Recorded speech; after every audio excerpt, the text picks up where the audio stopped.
This is David and Goliath, the Valley of Elah, part 4. So let's see here, starting in verse 41, and we'll go all the way through the end of the chapter. So the Philistine came and began drawing near to David, and the man who bore the shield went before him. And when the Philistine looked about and saw David, he disdained him, for he was only a youth, ruddy and good-looking. So the Philistine said to David, "Am I a dog that you come to me with sticks?"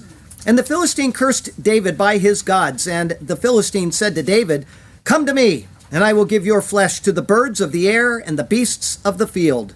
Then David said to the Philistine, "You come to me with a sword, with a spear, and with a javelin, but I come to you in the name of the Lord of hosts, the God of the armies of Israel, whom you have defied.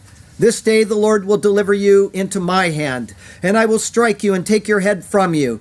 And this day I will give the carcasses of the camp of the Philistines to the birds of the air and the wild beasts of the earth, that all the earth may know that there is a God in Israel. Then all this assembly shall know that the Lord does not save with sword and spear, for the battle is the Lord's, and he will give you into our hands." So it was when the Philistine arose and came and drew near to meet David, that David hurried and ran toward the army to meet the Philistine.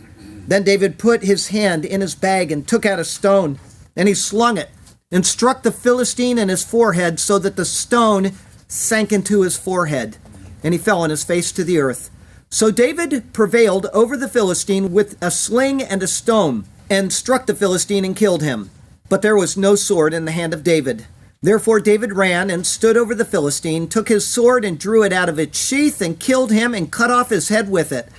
And when the Philistines saw that their champion was dead, they fled. Now the men of Israel and Judah arose and shouted and pursued the Philistines as far as the entry of the valley and to the gates of Ekron.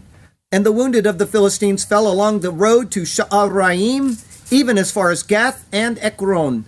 Then the children of Israel returned from chasing the Philistines, and they plundered their tents. And David took the head of the Philistine and brought it to Jerusalem. But he put his armor in his tent. When Saul saw David going out against the Philistine, he said to Abner, the commander of the army, "Abner, whose son is this youth?" And Abner said, "As your soul lives, O king, I do not know." So the king said, "Inquire whose son this young man is." Then as David returned from the slaughter of the Philistine, Abner took him and brought him before Saul, and the head of the Philistine in his hand. And Saul said to him, "Whose son are you, young man?" So David said, "I am the son of your servant Jesse the Bethlehemite."